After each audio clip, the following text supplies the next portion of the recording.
Fala, nação tricolor, mais um vídeo aqui do nosso canal. Hoje com um comentarista que eu sou fã, César Cidade Dias, que tem canal no YouTube, trabalha na Bandeirantes, na bancada fixa dos donos da bola. César, para quem não conhece o seu seu trabalho muito bom, fala aí um pouco pra galera o que tu é, o que tu já foi, fala aí. Bom, falando do campo do futebol, né, eu já fui dirigente, já fui conselheiro do Grêmio, fui dirigente das categorias de base, lá em. Começou isso lá na década de 90, depois no início dos anos 2000, depois como conselheiro muitos anos. Aí fui até o departamento de futebol profissional no ano de 2010, 2011. E em 2015, por aí, fui convidado para fazer parte de uma bancada num programa chamado Apito Final na Bandeirantes, que existe até hoje.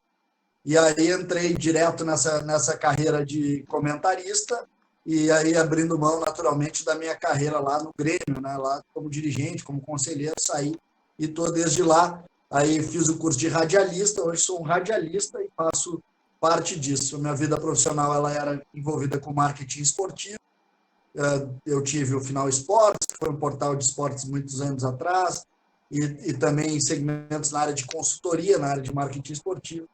E só que a paixão pelo futebol sempre fala mais alto, e aí a comunicação acabou me carregando, e hoje eu sou muito feliz lá como comentarista da Bandeirante. Sim, sobre o Grêmio, que a gente vai falar bastante aqui, seguinte, se tu pudesse falar em uma palavra, descrever o ano do Grêmio no ano passado, uma palavra-chave, o que tu acha que faltou pro Grêmio, ou se tu quiser descrever, o que tu acha que faltou pro Grêmio chegar em final de Libertadores e podendo ser um eventual campeão, ou chegar na final da Copa do Brasil, que pra mim foi a que a gente chegou mais perto e acabou caindo.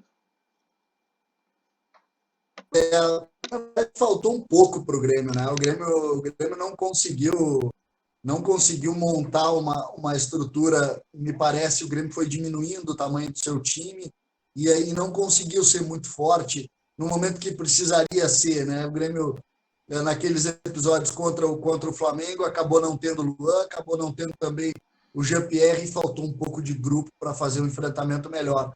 Não sei se ganharia, né? É um jogo difícil, a gente sabe, mas acho que faltou um pouco de grupo ali. O Renato se perdeu um pouquinho, acabou fazendo a opção mais uma vez por colocar o André. Se a gente fosse colocar em uma palavra, eu achei que a cabeça dura do Renato que nos derrubou. Realmente eu acho que a escalação contra o Flamengo lá no jogo de volta, Renato pecou na escalação, mas a gente não pode voltar no tempo e corrigir tudo, senão teríamos muitas E chances, eu até acho. porque é fácil falar depois, né? É, Depois é muito fácil de falar, né? O problema é falar antes. sim. Esse pouco tempo que a gente viu do Grêmio em mais gauchão, em dois jogos da Libertadores que a gente teve, um contra o Internacional e um contra a equipe da Não, Universidade Católica não foi. Foi contra a equipe lá do... Esqueci até, que a gente ganhou de 2-0. Sim, Universidade.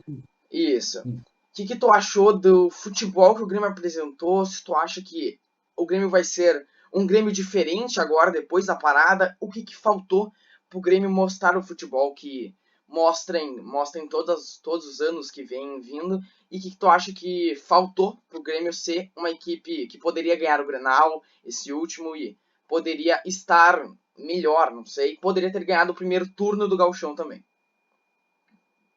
Na verdade, está faltando muito, né? Se a gente quiser fazer uma avaliação, se a gente puder fazer uma avaliação mais crítica, está faltando muito, né? Falta a capacidade, o Grêmio perdeu capacidade coletiva, o Grêmio diminuiu a força do seu time no sentido também coletivo, mas, por outro lado, a parada vai fazer com que Jean-Pierre volte 100% e que o Grêmio possa recuperar um pouco aquela forma de jogar.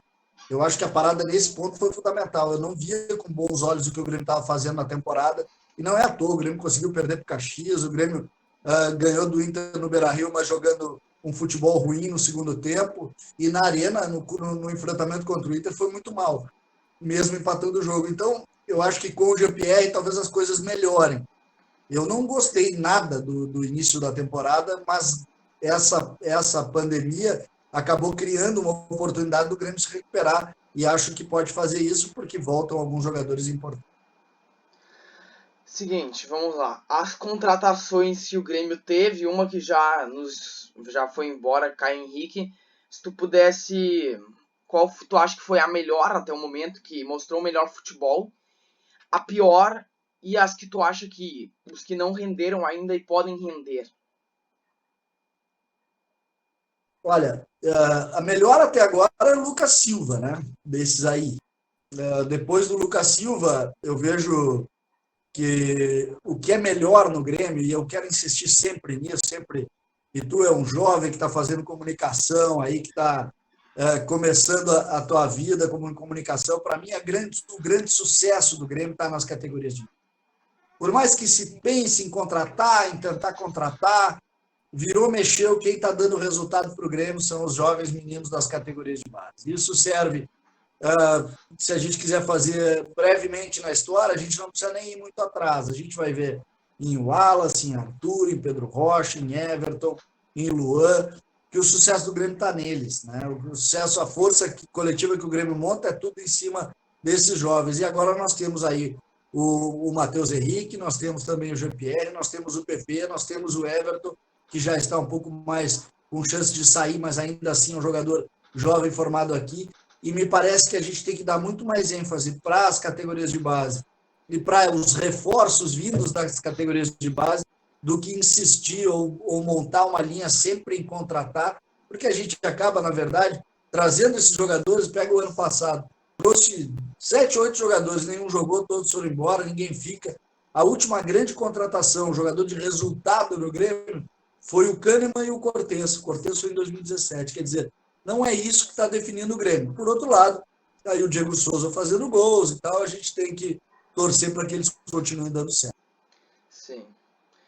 Agora uma pergunta mais sobre ti na Band, como é que é a gente, gremistas nós dois, como que é a convivência com o Fabiano Baldasso? Como que é a convivência, desavenças, brigas, como que é a convivência com o Baldasso? O Baldassi é um grande cara, um cara divertido, torcedor do Internacional, faz lá as suas defesas ao Inter. Quando ele fala só do Inter, tá tudo bem. Do Grêmio, sozinho não vai falar. Isso foi uma coisa que a gente combinou lá no início, e sempre que eu acho que ele passa do ponto, a gente acaba tendo que discutir. Particularmente, eu não gosto muito disso. Eu prefiro a discussão das ideias, eu não gosto muito dessa discussão de Grêmio e Inter, assim, essa coisa mais cega na discussão, não me agrada muito. Por outro lado, eu admito e admiro muito o Baldasso, porque acho que ele é um grande comunicador e ele consegue, de certa forma, passar aí essa paixão pelo clube, pelo time dele, e isso é muito bonito para ele. Do Grêmio ele não vai falar na minha frente. Seguinte, falando também sobre o Grêmio envolvendo a Bandeirantes, que a gente teve uma. Eu gravei com o João Batista Filho lá no começo do ano, e na mesma semana que a gente gravou, eu gravei com ele numa segunda, e no requer da semana, teve aquela treta com o Renato. Que ele Sim. fala bastante dos recalcados da imprensa, e ele fala no quadro que depois ele erra, porque o Bagé, que eu gravei com ele essa semana que foi ao ar, ele fala que é gremista e o Renato erra. Que o Renato fala que tem aquele programa, no caso, Donos da Bola, tem 3 contra 1. No caso, 3 contra você. Uhum. O que você tem a falar sobre essa declaração? O que tu acha que foi desnecessário? O Renato, JB foi mal? Isso é assim, isso é assim. Quando a gente vai pegando e a gente entra numa linha de frente, a gente acaba sendo vidraça. E é normal, vai para lá, dá a sua opinião e acaba sofrendo críticas da sua opinião. Eu acho que está todo mundo certo nisso. O Renato ficou bravo, se ofendeu, foi lá, falou. Eu daria os nomes, talvez isso, mas tudo bem. Eu confesso para ti que eu não tenho tanto problema com isso, não. Pelo contrário, eu acho que essas coisas são assim. As pessoas têm que ter o direito de falar, têm que ter o direito de entender isso, e a partir daí a gente vai poder desenvolver uma linha de raciocínio melhor. Mas as brigas vão sempre acontecer, porque nós estamos falando de opinião. E opinião, tem uma hora que a gente está de acordo, tem outra hora que não, e quando a gente está em desacordo, a gente acaba discutindo, faz parte. Não tem que viajar muito e não pode também ser doutrinado por isso. Tem que simplesmente dar a sua opinião e ser sincero com as suas convicções. O resto a gente faz junto.